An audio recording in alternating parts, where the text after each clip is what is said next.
Hello விருச்சகம், என்னோட பேர் Anandhi. S, இது வந்து உங்களுக்கான வீக்லி செக்ஷன் தான். அதாவது ஸ்கார்பியோக்கு எனக்கு இங்கே எனர்ஜி என்ன தெரியுதுன்னா, 4 ஆஃப் பென்டிகல்ஸ் உங்களோட கரியருக்கு ரொம்பவே நல்லா நார்மலா போன மாதிரி இருக்குது. ரொம்ப உங்களுக்கு சஃபரிங் பண்ண மாதிரி எனக்கு தெரியல, மீடியம் லெவல்ல போன மாதிரி இருக்குது. எஸ், எனக்கு இங்கே தோணுது 4 ஆஃப் பென்டிகல்ஸ்க்கான எனர்ஜில ஏதோ ஒரு இன்கம் வரும் உங்களுக்கு.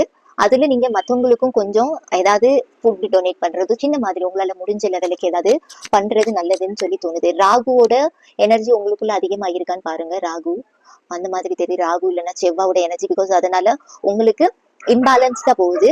ஸோ இந்த வீக்ல அப்படி ஏதாவது தெரியுது. ராகு வந்து உங்களுக்கு என்ன பண்ணும், நிறைய ஆசைகளை தூண்டும். அதுக்கப்புறம் அதை நீங்க பாசிட்டிவா எடுத்தீங்கன்னா டெஃபினட்டா அது பாசிட்டிவா குட் ரிசல்ட் கொடுக்கும். அதை நெகட்டிவா நீங்க வேற ஏதாவது ஆங்கிள் யூஸ் பண்ணீங்கன்னா டெஃபினட்டா அதுக்கு திருப்பி உங்களுக்கு அவுட்கம் அதே மாதிரி தான் கிடைக்கும். சரியா? பிகாஸ் 8-8 போர்ட்டல் இருக்குது. 8-8ங்கிறது சனி கடவுளோட நம்பர், உச்சத்துல இருப்பாங்க, ரைட்? ஸோ அந்த மாதிரி ஒரு எனர்ஜிஸ் தெரியுது. செவ்வாவோட அதிகம் உங்களுக்கு இருக்கலாம் ஒரு சில பேருக்கு. எஸ், கொஞ்சம் பேலன்ஸ் பண்ணுங்க. நல்லா தண்ணி குடிக்கிறது ரொம்ப நல்லது. தண்ணி எவ்வளவுக்குள்ள எடுக்க முடியுமோ லிக்விட் ஐட்டம் இந்த டைம்ல எடுக்கிறது ரொம்ப நல்லது. எஸ், நீங்க வின்டர் அந்த மாதிரி ஏதாவது ரெய்னிங் நினைச்சிட்டு இருக்கீங்கன்னா இந்த இதுல எஸ் கொஞ்சம் உங்களுக்கு பாடியில இல்லைன்னா ஹீட் ஃபார்ம் ஆகுறது, அந்த மாதிரி ஏதாவது சுச்சுவேஷன்ஸ் கிரியேட் ஆகலாம். அந்த மாதிரி தெரியுது. எஸ், ஓவரால் உங்களுக்கு கரியர்ல எனக்கு ரொம்ப மெசேஜஸ் கிடைக்கல. எஸ், த ஹேங்க்ட் மேன் வச்சு எனக்கு ரிலேஷன்ஷிப்ல ஒரு டிஃப்ரெண்ட் பெர்ஸ்பெக்டிவ்ல நீங்க யோசிக்க வேண்டியதா இருக்கும்னு சொல்லுது. Because that is something better. இது வந்து உங்க கரியர்ல கூட நீங்க ஏதாவது ஜாப் போயிட்டோ இல்லைன்னா ஜாப் தேடிட்டு இருக்கீங்க, அந்த மாதிரி ஏதாவது இருந்துச்சுன்னா உங்களுக்கு தட் இஸ் சம்திங் பெட்டர்னு சொல்லி வந்திருக்கு. சம்திங் நோ வந்திருக்கு. அதுக்கான ரீசன் எனக்கு இங்க தெரியுது. இது வந்து இது உங்களுக்கு பெஸ்ட் ஆப்ஷன்ஸ் கொடுக்கறதுக்கு தான். இப்போ உங்களுக்கு கரியர் ஏதாவது ஜாப் லாஸ் ஆயிட்டீங்க, இல்லைன்னா உங்களுக்கு சேலரி நீங்க வேலை பார்க்குற மாதிரி உங்களுக்கு தக்க வைக்க முடியல, இல்லைன்னா உங்களுக்கு அந்த மாதிரி கிடைக்க மாட்டேங்கி, இல்லைன்னா நீங்க அந்த பொசிஷன் எக்ஸ்பெக்ட் பண்றீங்க. பிகாஸ் 4 ஆஃப் பென்டிகல்ஸ் அதுதான், அவங்க கிட்ட எல்லாமே இருக்கும். ஆனா வந்து பிசிக்கல் ஃபார்ம்ல இப்போ உங்கள்கிட்ட இருக்கான்னு தெரியல. ஸோ அதான் சொல்றாங்க, உங்களுக்கு வேற ஏதோ பெட்டரான ஆப்பர்ச்சுனிட்டிஸ் இருக்குது. அதனாலதான் இது வந்து இப்போதைக்கு ஒத்து வராம இருக்கலாம், பட் ஃபியூச்சர்ல உங்களுக்கு நிறைய விஷயங்கள் சேஞ்சஸ் ஆகும்னு சொல்லி சொல்றாங்க. சரியா? அண்ட் மெடிடேஷன் நீங்க இந்த வீக்ல பண்றது ரொம்ப நல்லது. மெடிடேஷன் பிரிங் த ஆன்சர்ங்கும் போது உங்களுக்கான கிளாரிட்டி கிடைக்கும். நீங்க எதையோ வச்சு ரொம்ப இம்பேலன்ஸ்டா இருக்கீங்க. கரியரை வச்சிருக்கலாம், மணியை வச்சு இருக்கலாம், உங்க ஃபைனான்சியல் சுச்சுவேஷன்ஸ் இருக்கலாம், இல்லைன்னா உங்க அக்கம் பக்கத்துல யாராவது அப்படி இருக்காங்களா? பிகாஸ் த டவரோட கார்டு வந்திருக்குது, ரைட்? இது வந்து என்ன சொல்லுவாங்க, ஒரு நியூ பிகினிங் ஸ்டார்ட் பண்ணுது, ஒரு டிரான்ஸ்ஃபார்மேஷன் பீரியட் போயிட்டு இருக்குது. சரியா? இது எல்லாமே உங்களுக்கு இந்த பேலன்ஸ் கொண்டு வரதுக்கு எதனாலதான் இது லவர்ஸோட கார்டு வந்திருக்குது உங்களுக்கு எண்டிங்ல. இது எக்ஸ்ட்ரா கார்ட்ஸ் எடுத்தேன்.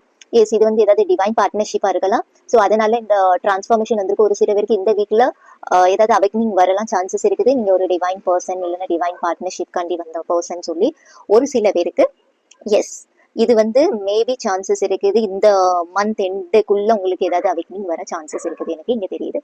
எஸ், நீங்க பேலன்ஸ் உங்க லைஃபை பேலன்ஸ் கொண்டு வரணும். ஏதாவது பேட் அடிக்ஷன்ஸ் இருக்குன்னா அதை ரிலீஸ் பண்ணணுமா? ஏதாவது கம்யூனிகேஷன் எக்ஸ்பெக்ட் பண்ணிட்டு இருக்கீங்க, நோ கான்டாக்ட் சுச்சுவேஷன்ல இருக்கீங்கன்னா எஸ், நீங்க நிறைய விஷயங்களை சரண்டர் பண்ணிருப்பீங்க, ரைட்? அவங்களுக்கு கம்யூனிகேஷன்ஸ் வருது, பேசுவாங்க. யார்கிட்டயாவது நீங்க மெசேஜ் எக்ஸ்பெக்ட் பண்ணிட்டு இருக்கீங்கன்னா எஸ், அது உங்களுக்கு கிடைக்கும். பிகாஸ் நான் சரண்டர் எதுக்கு சொன்னேன், இந்த பூலோட கார்டு இந்த பாட்டம்ல வந்திருக்கு. சரியா? நீங்க சரண்டர் பண்ணும்போது தான் உங்களுக்கு பிக் ஹாப்பி சேஞ்சஸ் வரும். இது மணி வைஸ் இல்லைனாலும் சரி, வேற உங்க இது கரியர் ஃபைனான்ஸ் வச்சுனாலும் சரி, உங்களை சுத்தி உள்ளவங்க நல்லவங்களா நீங்க கொஞ்சம் பாருங்க. டிஃப்ரெண்ட் பெர்ஸ்பெக்டிவ்ல யோசிக்க சொல்றாங்க. உங்க ரிலேஷன்ஷிப்க்கு மைட் பி சான்சஸ் இருக்கு பிளாக்கேஜா இருக்கலாம் உங்களோட சரௌண்டிங்ல இருக்கிறவங்களே. ஓகேவா? அந்த மாதிரி. பிகாஸ் ஹேங்க்டு மேனோட எனர்ஜி என்னது, டிஃப்ரெண்டா யோசிக்கிற, டிஃப்ரெண்ட் ஆங்கிள் இது பண்றது, டிஃப்ரெண்டான ஆக்ஷன்ஸ் எடுக்கிறது. அதுக்கு பக்கத்துல உங்களுக்கு இந்த டவரோட கார்டு, 2 ஆஃப் பென்டிகல்ஸ்க்கான கார்டு கொஞ்சம் இம்பேலன்ஸ் சுச்சுவேஷன்ஸ்ல போகுது, ரைட்? ஸோ நீங்க அதை ப்ராப்பரா ஹேண்டில் பண்ணணும். அப்படி ஏதாவது இருந்துச்சுன்னா உங்ககிட்ட இருந்து கொஞ்சம் டிஸ்டன்ஸ் மெயின்டைன் பண்ணுங்க, உங்களை ஹீல் பண்ணுங்க. சரியா? நீங்க இந்த மாதிரி உங்களுக்கு ஒரு சில பேர் நீங்க இந்த வீக்ல வந்து லவ் இல்லைன்னா டைமிங் இல்லைன்னா ஏதாவது ரொமான்ஸ் எக்ஸ்பெக்ட் பண்றீங்கன்னா எஸ், உங்க பார்ட்னர் கிட்ட இருந்து ஒரு சில பேருக்கு கிடைக்க சான்சஸ் இருக்குது. லவ்வர்ஸோட கார்டு அதுதான். எஸ், இது ட்ரூ லவ்வா இருக்கும், ரொம்பவே டீப் லவ்வா இருக்கும். அந்த மாதிரி ஒரு எனர்ஜிஸ் தெரியுது. எஸ், இது டெம்பரரியான நோ தான் உங்களுக்கு வந்திருக்குது. பட் அது உங்களுக்கு பிக் ஹாப்பி சேஞ்சஸ்ல கன்வெர்ட் ஆகும். நீங்க சரண்டர் பண்ணணும். அந்த பாட்டம் ஆஃப் த டெக்ல வந்து உங்களுக்கு பிக் ஹாப்பி சேஞ்சஸ்க்கான கார்ட்ஸ்லாம் இருக்குது. சரியா? எஸ், ஏதாவது உங்களுக்கு குட் நியூஸ் நீங்க எக்ஸ்பெக்ட் பண்றீங்கன்னா எனக்கு இங்க வித்தின் 10 daysல ஒரு சில பேருக்கு தெரியுது, ஒரு சில பேருக்கு 3 daysல தெரியுது. சரியா? அந்த மாதிரி ஒரு எனர்ஜிஸ் எனக்கு இங்க தெரியுது. ஓகே, பாய். இதுதான் உங்களுக்கான ரீடிங். பாய்.